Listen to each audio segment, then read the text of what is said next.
3 hours of sustained fire. That's how long Iran kept the skies over central Israel lit with hypersonic warheads, while American officials were still claiming a 90% reduction in Iranian capability.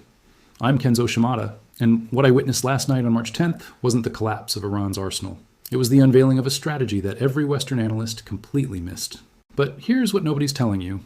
The missiles that broke through weren't just bigger.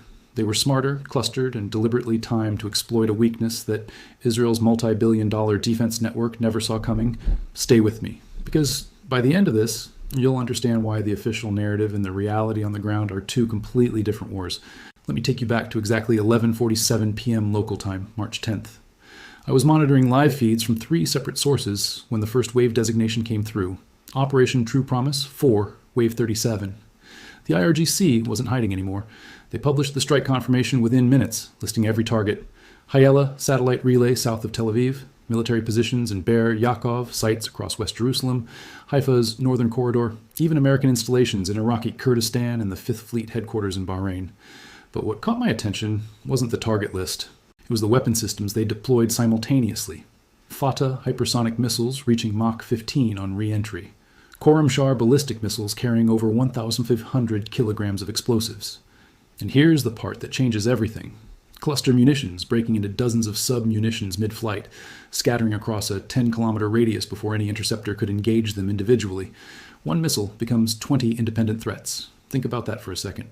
Now, I need you to understand something critical about cluster warheads, because this is where Israel's defensive math completely falls apart. The Arrow system, David's Sling, Iron Dome, they're all engineered to track and destroy a single re-entry vehicle on a calculable trajectory. That's the foundation of layered air defense: detect, track, intercept. But a cluster warhead doesn't play by those rules. It fragments at altitude, releasing 20 to 24 bomblets, each carrying several kilograms of high explosives spreading across kilometers of airspace. If the interceptor reaches the missile before it disperses, you're fine. But if that warhead separates even 1 second early, you're not shooting at one target anymore. You're watching 24 independent projectiles rain down, and your defense network wasn't built to handle that kind of saturation. The evidence is already on the ground. In Yehud, just outside Tel Aviv, 2 construction workers were killed by sub-munitions from a single cluster-armed missile. They were outdoors, never reached a shelter. First responders near Beit Shemesh described arriving at multiple overlapping blast scenes, treating casualties across a scattered impact zone. That's not one missile getting through. That's one missile doing the work of 20. But wait, because there's a pattern here that nobody in Washington wants to admit. 4 days before Wave 37, White House Press Secretary Caroline Leavitt stood in front of cameras and declared that Iranian strikes had dropped by 90%. President Trump followed up on March 10th, claiming over 5,000 targets destroyed and 80 to 90% of Iran's launchers eliminated. Israeli broadcaster Channel 11 reported the daily missile count falling from 90 on day 1 to 65 on day 2, down to 25 by day 3, then 20 by day 4. The narrative was clear. Iran was running out of missiles. The campaign was working. Escalation dominance was ours. Except none of that explained what I was watching unfold in real time. Because while the volume of launches dropped, the missiles themselves got exponentially more dangerous with each successive wave. Iran wasn't depleting its arsenal, it was sequencing it. Volume first to saturate defenses and expose detection gaps. Heavy warheads and hypersonics later into a degraded detection environment that could no longer see them coming. Wave 37 was the endpoint of that sequence. 3 continuous hours, 5 different missile systems, cluster munitions across central Israel. Multiple theaters hit simultaneously. That's not collapse. That's calculated escalation. And here's where it gets worse. On March 11th, the New York Times published satellite analysis identifying at least 17 American military facilities damaged by Iranian strikes across the Gulf region. 11 of those are U.S. military installations: Al Udeid Air Base in Qatar, Ali Al Salam in Kuwait, 5th Fleet HQ in Bahrain. Several were struck more than once. Satellite images showed structural damage to radomes, satellite dishes, and support structures immediately adjacent to THAAD TPY-2 radar systems, the tracking radars that coordinate ballistic missile interception across the entire region. Senior U.S. defense officials told the Times that Iran adapted its targeting strategy to focus specifically on American vulnerabilities.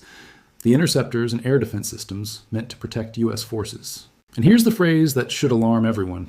Iran's ability to damage these facilities defied expectations in the Trump administration. That's not neutral language. Defied expectations means the planning assumptions were wrong. It means pre-war intelligence underestimated what Iran could reach and what it could damage. Now connect the sequence. Iran neutralized early warning radars in previous waves, then struck the Hyela satellite communications relay twice, then hit THAAD, tracking radars and comms infrastructure across the Gulf.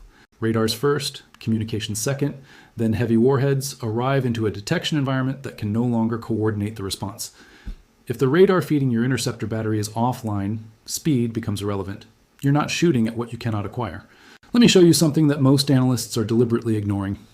The Israeli Defense Forces held a press briefing on March 10th and disclosed something that reframes this entire conflict. Approximately 50% of all ballistic missiles launched by Iran since February 28th carried cluster bomb warheads, not conventional unitary warheads. Cluster munitions, weapons banned by over 100 countries because of their indiscriminate nature and the unexploded ordnance they leave behind for years. Iran is not a signatory to that convention. Neither is Israel. Neither is the United States.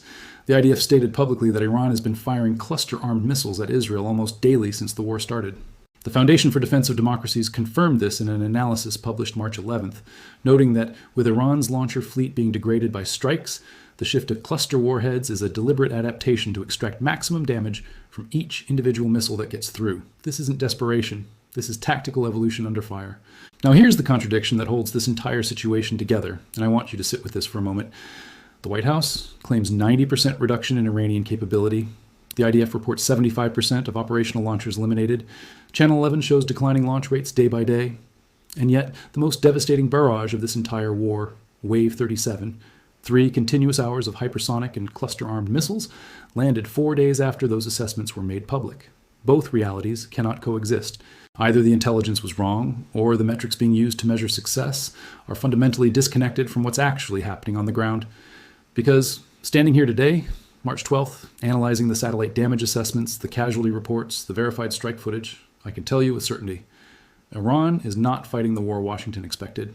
And the gap between those two realities isn't a reporting error. It's the war itself. The cumulative toll, as of March 10th, 14 Israeli civilians killed, over 2,300 injured, more than 3,000 residents displaced by direct hits and falling interception debris. The deadliest single event remains the March 1st strike on Beit Shemesh, where an Iranian missile penetrated a communal bomb shelter beneath a synagogue, killing 9 people, including 3 teenage siblings. 2 interceptors had been fired at that missile. Both failed to destroy it.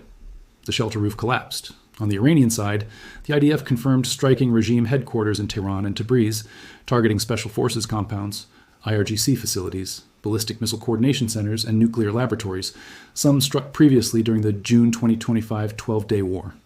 Israel says it has hit hundreds of military and government-linked targets since February 28th. Simultaneously, the United States destroyed 16 Iranian mine-laying vessels near the Strait of Hormuz in a preemptive operation.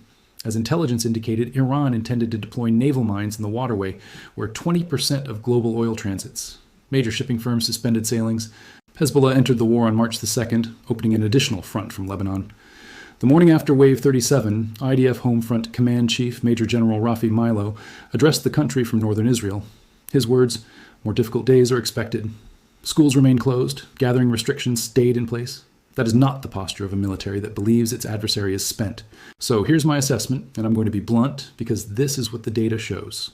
Iran launched Wave 37 knowing it would be called propaganda. They fired cluster munitions knowing they'd be accused of war crimes. They hit American radar installations knowing it would trigger escalation. And they sustained 3 continuous hours of fire, knowing the White House had just declared them 90% degraded. Why? Because perception is a weapon, and right now, the perception gap between what officials are saying and what satellite imagery is showing is wider than at any point in this conflict. Both governments claim escalation dominance. Both governments promise victory is near. And yet neither side has defined what an acceptable end to this war actually looks like. That's not strategy. That's momentum. And momentum doesn't negotiate. It accelerates until something breaks. The question nobody in Washington, Tehran, or Jerusalem wants to answer. What breaks first? I've spent my entire career studying conflicts that spiral beyond their architect's control. This is one of them. Share this with everyone who still believes the official narrative. Hit subscribe if you want the truth that satellite imagery reveals, not the version scripted for press briefings. Drop your analysis in the comments. Which side is closer to breaking? And remember, in modern warfare, the side that controls the narrative often loses control of the battlefield. I'll see you in the next one. Because what I'm tracking for the next 72 hours will determine whether this war expands beyond containment or collapses into negotiation neither side can afford. The variables are already in motion, Oil shipments stalled at Hormuz, interceptor stockpiles draining faster than production, and a new Iranian weapon system that hasn't been publicly identified yet. I've seen the shadow in the satellite feeds. You'll see it soon too. Stay close.